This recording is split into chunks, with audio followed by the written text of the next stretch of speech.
Hello everyone, my name is Gabby and welcome back to another episode of Tropes, Shonen and Dragon Ball. Our topic for this episode, Idiot Hero. This is for hitting me!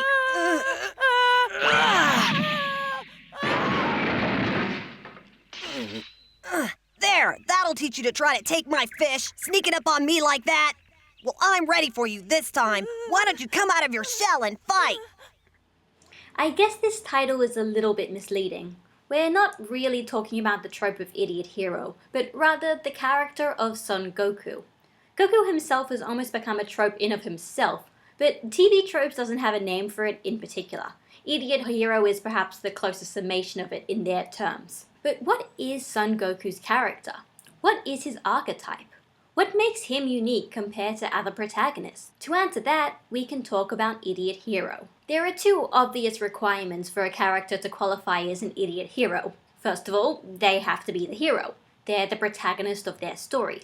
And second of all, they have to be, well, an idiot. Either they have no formal education, or if they do have formal education, then they're a slacker, or an underachiever, or a delinquent.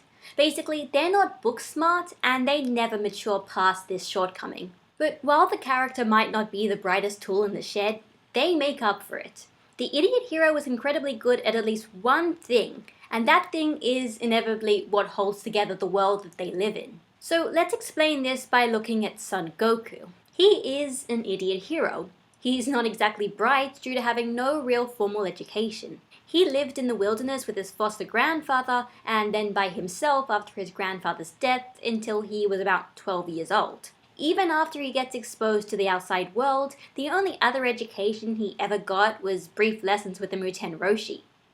If you can even call them lessons. He did learn how to count though. But while Goku isn't smart in the traditional sense, he is incredibly good at martial arts and, well, fighting. From a very young age, he has strength that borders on the supernatural. He possesses an incredible learning rate, being able to copy an opponent's move after seeing it once, being able to adapt to different combat situations, and rapidly surpassing his opponents in strength, even those who are way more experienced than he was at a given period of time. Since the world of Dragon Ball is centered around fighting, and Goku is very passionate about fighting and getting stronger, it makes him incredibly competent and reliable in resolving the conflicts of the overall narrative. That's why the idiot hero is so interesting.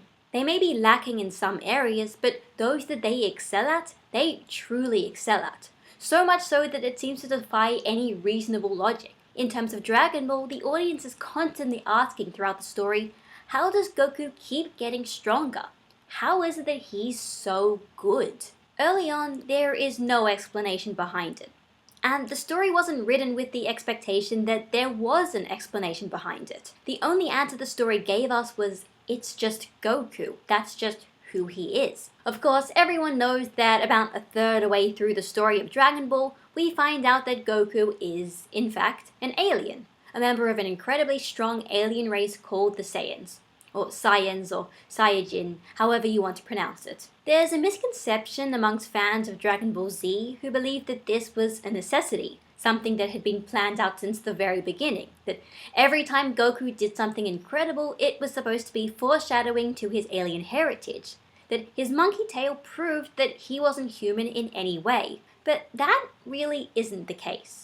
Akira Toriyama has stated that he didn't plan out for Goku to be an alien from the very beginning of the story. Son Goku was originally created as Toriyama's parody version of Son Goku, aka Sun Wukong from the Chinese tale Journey to the West. But Goku being an alien is a plot point that retroactively explains all of his unique characteristics. How is it that he is so strong? Why does he have a monkey tail? How can he turn into a giant monkey at the full moon? Because he's an alien. Really, that's all you needed to say. Even his ability to get stronger after being defeated, a classic trope of heroes everywhere, is retroactively written as an alien trait. But even the alien excuse doesn't fully explain Goku's strength. As the story progresses, he managed to surpass other aliens who are said to have even more natural power than he does. From elite Saiyans like Vegeta to other stronger aliens like the Ginyu Force and Frieza. To justify this, the Z era of Dragon Ball constantly gives the audience alternate explanations behind how Goku gets so incredibly strong. For an example, in the Saiyan saga, Goku overpowers Vegeta because of his access to new unique abilities he gains from the Lord of Worlds, such as the Kaioken. In the Namek saga, the excuse becomes Goku's so strong because he's maybe the legendary Super Saiyan.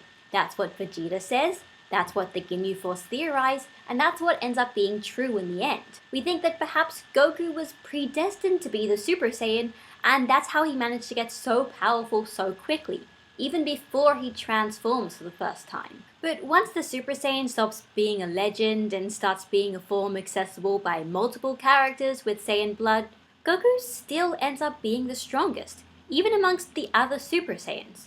Well, except for Gohan, but that was a side effect of Toriyama attempting to change the main character, and it's a topic for another time. But from that point in the story, once again, Goku's strength is left without an explanation for a long time, until the final battle with Majin Buu. There, watching Goku fight with Buu, Vegeta has a realization as to why he was never able to surpass Goku, no matter how hard he tried. It's not because Goku had something to protect. It's not because he knew how to train more efficiently. It's because, unlike Vegeta, Goku fights simply for the sake of fighting, for constantly improving himself.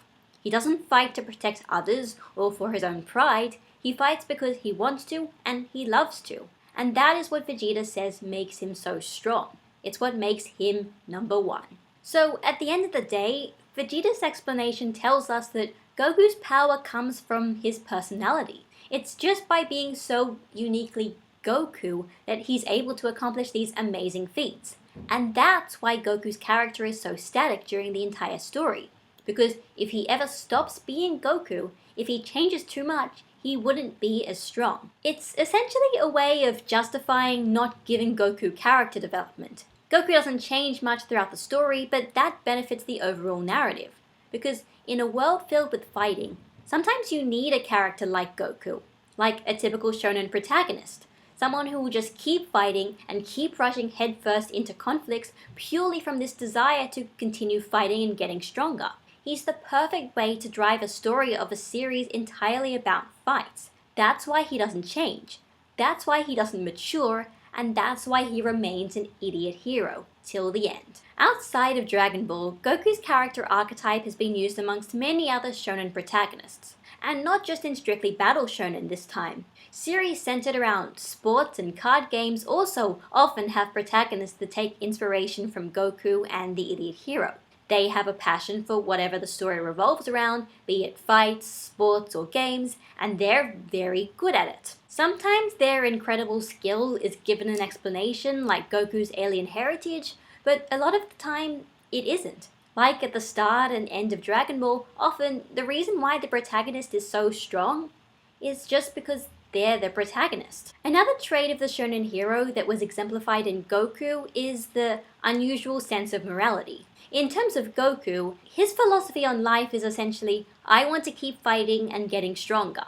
And that is what influences all of his actions in the story, whether they are morally correct or not. He often spares his enemies or allows them to get stronger simply because he wants a good fight or a rematch against them, even if those actions could endanger the lives of the people he cares about. He spares Piccolo Jr., Vegeta, and attempts to spare Frieza. He allows killer androids that could potentially destroy the world to be built, and he agrees to fight Majin Vegeta despite him knowing that this would further the villain's plans. This is why many shonen heroes are not strictly morally upstanding individuals who always make the right decisions. It's what separates a shonen hero from more classical protagonists like, say, typical Western superheroes. In terms of the battle shonen genre though, the protagonist that perhaps takes the most inspiration from Goku is Monkey D. Luffy from One Piece. From his love of battle and food, his ability to attract lifelong friends, and his strange sense of morality, there are a lot of similarities between the two characters.